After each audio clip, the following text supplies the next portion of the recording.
साथियों, मैं आपको बता दूं कि 1956 के अंदर एक किताब आई थी जॉन एस क्लार्सन की, richest man in A Babylon. मैंने पढ़ी, बेहद शानदार किताब। आज इस किताब को आए करीब करीब 70 बरस हो गए। जॉन एस क्लार्सन ने कहा कि आपको अगर रईस बनना है, पैसों के प्रति आपको कुछ समझ तय करनी है, तो आपको एक काम करना होगा। जॉन एस क्लार्सन ने 10% बचत का सुझाव दिया।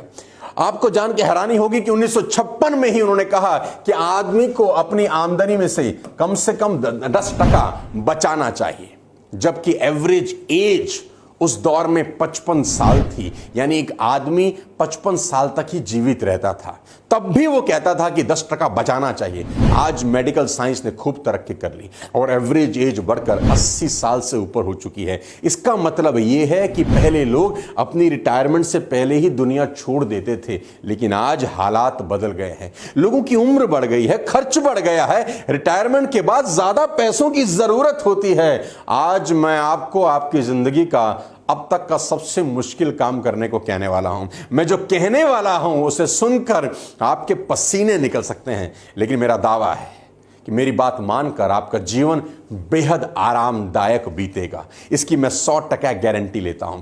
मनी मैनेजमेंट का सबसे बड़ा नियम बताने जा रहा हूं 50% का। मनी मैनेजमेंट का सबसे बड़ा नियम बताने जा रहा हूं 50% का। साथियों, 50% का नियम, जी हां, सही सुना आपने, 50% का नियम। यानी आज आप जितना भी कमाते हैं उसमें से 50% आपको बचाना सीखना होगा।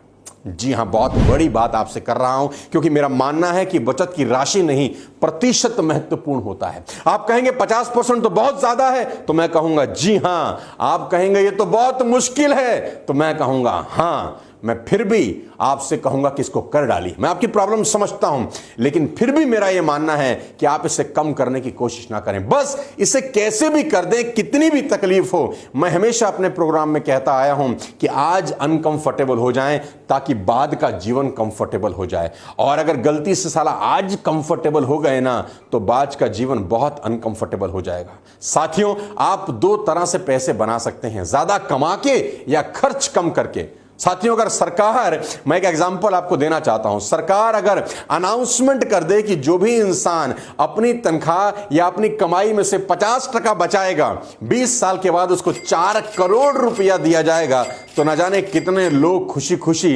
करोड़पति बनना चाहेंगे। क्योंकि करोड़पति कौन नहीं बनना चाहता। केबीसी की पॉपुलैरिटी की एक बहुत बड़ी मिसाल है कि हर आदमी करोड़पति बनना चाहता है। अगर आप 50% बचाने के लिए तैयार हो जाएं, तो मैं आपको बता दूं कि आपको किसी सरकार की जरूरत नहीं, यह काम आप खुद कर सकते हैं। मैं एक उदाहरण देता हूं कि अगर आज आपकी तनख्वाह मात्र 50,000 रुपया महीना है, जी दोबारा से सुनिए, अगर आपकी तनख्वाह सिर्फ 50,000 रुपया महीना है और आप 50% के प्रिंसिपल को लागू करते हैं, यानी अपनी कमाई 50% हर महीने इन्वेस्ट करते हैं 20 बरस तक, तो 20 बरस के बाद आपको 4 करोड़ रुपए मिल सकते हैं। मैं 2 प्रिंसिपल यहां पर ऐड कर रहा हूं कि आपकी तनख्वाह हर साल 10% के हिसाब से बढ़ जाती है और आपको आपकी इन्वेस्टमेंट पे 10% का रिटर्न होता है। 2 प्रिंसिपल बता रहा हूं।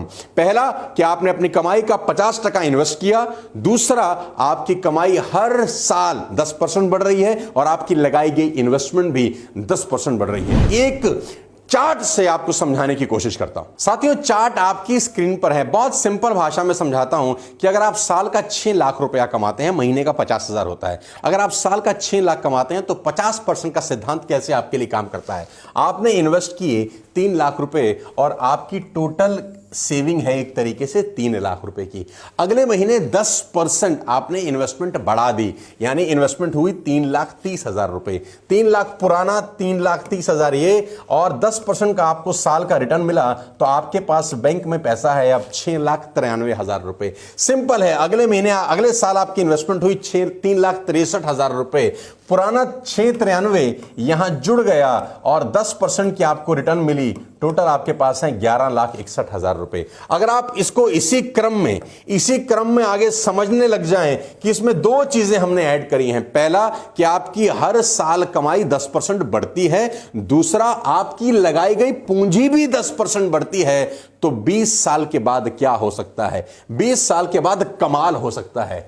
11वें साल, 12वें साल, 11th ईयर, 12th ईयर, 11वें साल, 12वें साल, 13वें साल, 14वां, 15, 16, 17, 18, 19, 20, इस तरीके से अगर आप हर साल 50% का इन्वेस्टमेंट कर रहे हैं तो आखिरी में अगर आप पाएंगे कि आपको 20 साल के बाद करीब करीब 4 करोड़ रुपए की रिटर्न मिलती है। इन्वेस्टमेंट बहुत ज्यादा जरूरी है साथियों। मैं आपको बता दूं कि बहुत सारे लोगों ने इस पूरी दुनिया में बेइंतहा पैसा कमाया। एग्जाम्पल देखिए, इस स्टोरी को खत्म करना चाहता हूं। भारत भूषण बहुत बड़े फिल्म स्टार थे अपने जमाने के अंदर, बेइंतहा पैसा कमाया, बहुत सारी फिल्में करी, बहुत सारी प्रॉपर्टी बनाई, लेकिन खर्च कंट्रोल नहीं कर सके और जिंदगी का आखिरी वक्त मुंबई की किसी चाल में गुजारा। साथियों, लोगों की आमदनी ज्यादा होती है लेकिन नेटवर्थ बहुत कम होता है और लोगों को पता ही नहीं होता कि उनकी नेटवर्थ कितनी है। अगर आप 20 लाख की एसेट्स के मालिक हैं और 19 लाख का लोन है तो आपकी नेटवर्थ सिर्फ 1 लाख रुपए की है। इस बात को हमेशा ध्यान रखें कि आमदनी से आपकी अमीरी का दूर दूर तक कोई संबंध नहीं। नेटवर्थ ही आपकी अमीरी का असली पैमाना है। आपको पता होना चाहिए कि आज आप कितने अमीर हैं। भारत भूषण का उदाहरण मैंने आपको दे दिया साथियों, और मैं आपको एक प्राइम एग्जांपल दूंगा, आपके रोंगटे खड़े हो जाएंगे। और उसकी कहानी है और उस व्यक्ति का नाम है माइक टायसन। हर आदमी जानता है माइक टायसन को। इस पूरी दुनिया में माइक टायसन मशहूर हुए जब उनका करियर चल रहा था, अपने शबाब पर था, तो उन्हें हर मुकाबले के लिए $30 मिलियन मिलते थे। उन्होंने अपने शुरुआती 20 सालों में करीब करीब $400 मिलियन कमाए, लेकिन फालतू फंड के खर्चों के चलते सन 2003 में उन्होंने दिवालियापन की अर्जी दी। वे कर्ज में डूब चुके थे। Ladies and gentleman, boys and girls, आज का ये वीडियो हर उस आदमी के लिए है जो कमाता तो बहुत है, बचाता नहीं है, क्योंकि कमाई के साथ बचाना भी जरूरी है। कहते हैं money save is money earn, और बचे हुए पैसे को सही जगह इन्वेस्ट करना बेहद जरूरी है।